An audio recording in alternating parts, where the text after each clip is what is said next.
Tonight our panel, Conservative Skills and Enterprise Minister Matthew Hancock, former Culture Secretary Tessa Jowell, hot tip to be Labour's candidate for Mayor of London, the Respect Party MP George Galloway, who could possibly run against her for that job, the economist and author Alison Wolf, and the historian and broadcaster David Starkey.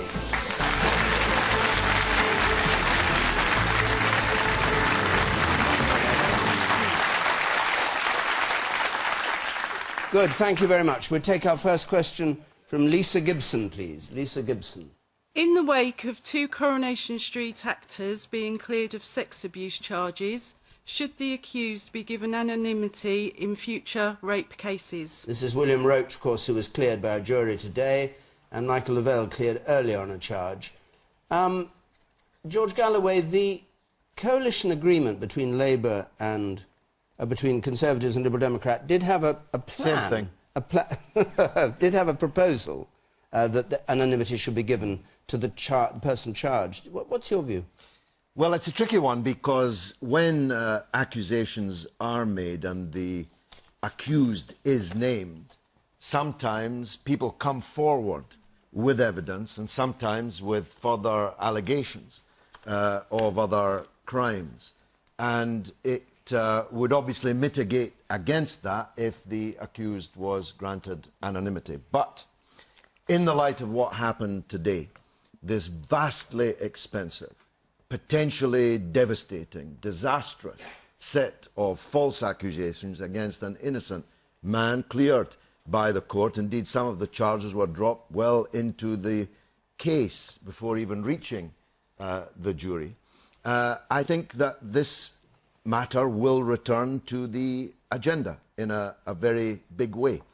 The accusers are, of course, granted anonymity, absolutely correctly, and I think the time may be coming for the accused similarly to be granted anonymity. And when you say the time may be coming, you mean because there is an increase in the number of cases that are being put before the courts? Well, there appear to be, in these high-profile cases, people in this post-Savile era who are the victims of opportunistic accusation. And that seems to me to be invidious, unjust to them. I have no reason to second-guess the jury today, which was apparently absolutely unequivocal. But Bill Roach has spent many, many months under the cloud of suspicion, entirely unjustifiably, as it has turned out. And that can't be right.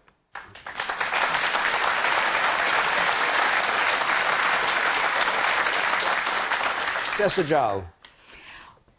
What concerns me about rape generally is that it is a very heavily underreported crime.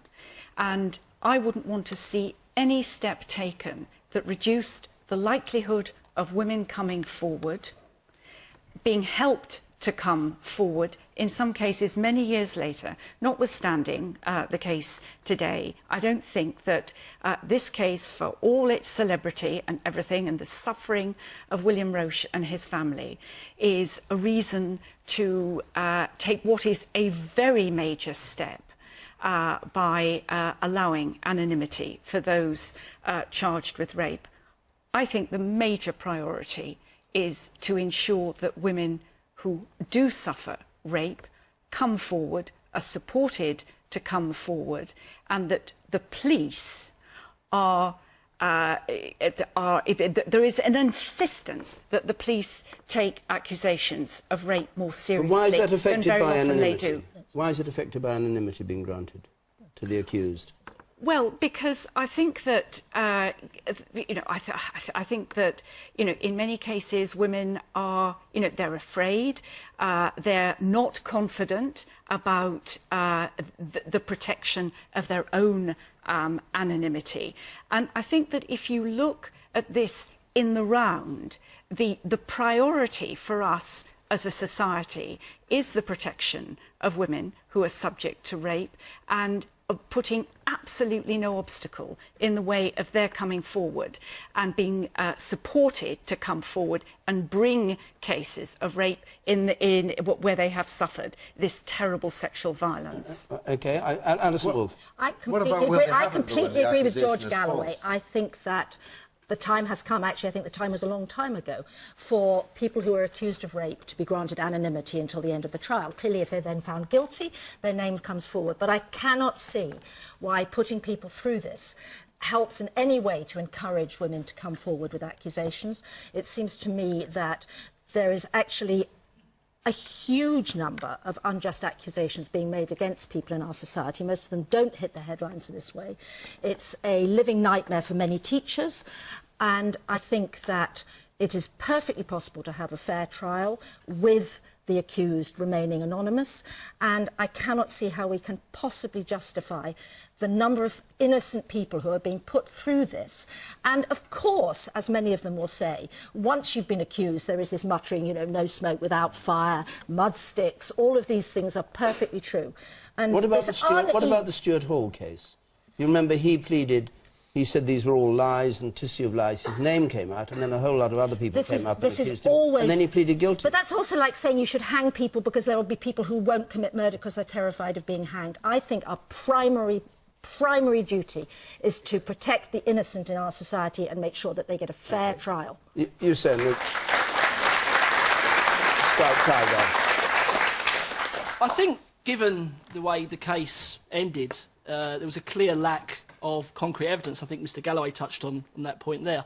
But I think these allegations have potentially damaged women coming forward who are genuinely got these gripes, because, you know, the immediate thing of, oh, she's making it up, or these sort of things, and the media intrusion into not only the accused but also the potential victim is damaging to the real victims. It's been horrible for Mr. Roach, but what about the women out there who are scared to come forward because of this?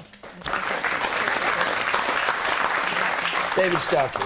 I think there are 2 points that I'd like to make. The first relates directly and specifically to the question, why was that idea of anonymity in the coalition agreement? It was directly because of the intervention of a very old and dear friend of mine, Conrad Russell, the late Earl Russell, who, when he was at your college, dealt as a tutor with exactly the kind of case that we're talking about. That is why it was there. The second issue is, I think we've got ourselves into a hopeless confusion on the whole question of rape. The word rape means violence. That is the Latin root. That is how it has always existed in English. That is how it has always been understood.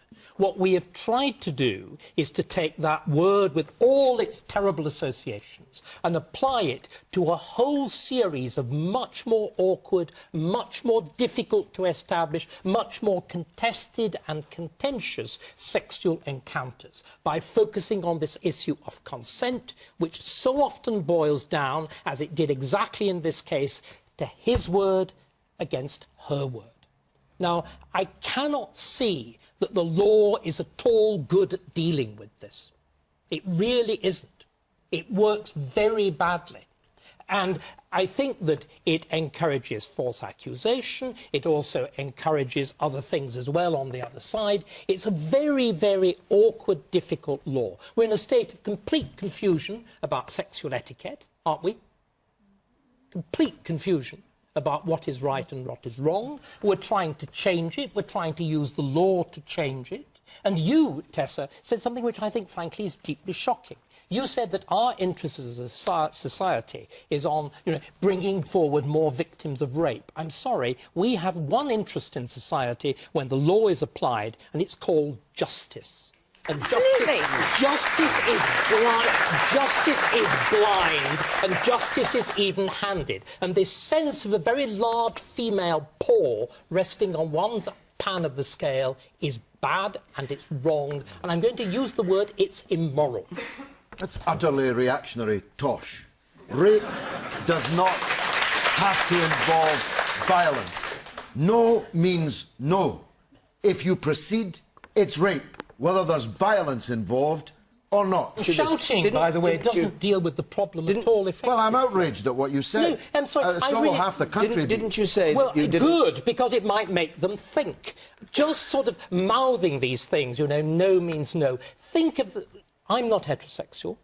I have been in very complex sexual situations. Being gay, I'm actually used, in one sense, to being what it's like on the other side. I know what's involved. I know the complexities. And this, you know, no means no, no means no, words. In a relationship in which sex is the norm, then clearly, I mean, nobody watching this asks their wife verbally, would you like to have sex, dear? Nobody does that in relationships. Let's go back to the question, which is whether anonymity should be given in future rape cases. And Matthew Hancock, we haven't heard from you, so let's hear from you. Well, I think that this case has been a high-profile disaster, and it's been a disaster both on its own terms and for the impact on Bill Roach, but also because of how it's made this very debate more difficult. Because the concept of open justice, of everything being done in open in court, is based on everybody taking the opinion of innocent until proven guilty. And the problem in these cases is precisely because of the concern of people not thinking of the perpetrators, or the alleged perpetrators, as innocent until proven guilty. And I would rather try to establish the principle of innocent until proven guilty because of the downsides of bringing in anonymity, which undoubtedly and provenly making an accusation, if true, does bring forward other victims. How do you achieve that? How do you try and change? Well, I think that we should have... It's about the national culture. It involves how the media respond. Innocent until proven guilty is an extremely important principle on which our whole justice system is built. All right. Tessa, I'm going to come back to you, but I'll get up to the person over there first. You, sir. I was talking about what George was saying about asking your partner for intercourse on just a basis. What happens, most girls will complain after a couple of months into it. There was no spontaneous love. There was no care in a relationship. If you're going to have to ask them every 20 seconds if you want them, where are you showing us the spontaneous, the actual real love kind? All right. Well, we're on to the issue about what rape is rather than whether anonymity should be granted. The woman there at the back, yes. I think there's two issues. Bill Roach was never going to be anonymous. He's too famous. That was never going to have anonymity. So I don't think we should use these high-profile cases to talk about a major change in the rape laws. And as for people being confused, I think that's rubbish, quite frankly. I think a man knows if he's had sex with a woman against her will, and so does she. There's no confusion. And Lisa Gibson, did you want to come back in on this? You asked the question. I think that due to the media circus and frenzy that surrounded both the cases, I believe in the premise of innocent until proven guilty. And the fact that they are two famous household actors' names, they should be allowed to be in court, and in both cases a trial jury to decide, rather than the press and the media. OK. And Tessa Jowell, do you want to come back? Because David Starkey rather laid into you. Well, not that I noticed.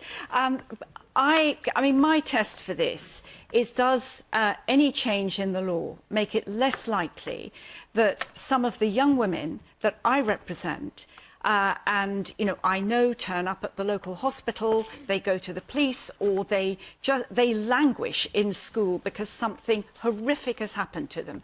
Does it make it less likely that they are going to come forward, that the perpetrator is going to be charged, and they're going to be given the help that they need? And I think that celebrity is a very bad moment at which to undertake a fundamental change in the law. And I think that the lady who made that point, perhaps rather better than I have, is the view that certainly represents... Why does anonymity, if anonymity was given, just let's complete this, if anonymity was granted to people accused of rape, why would it make people less likely to come forward and accuse them of rape? I think that the absence of anonymity sets a higher threshold. I think that's the first thing. And I think that in this case... for what? Well, a higher threshold for somebody to be charged.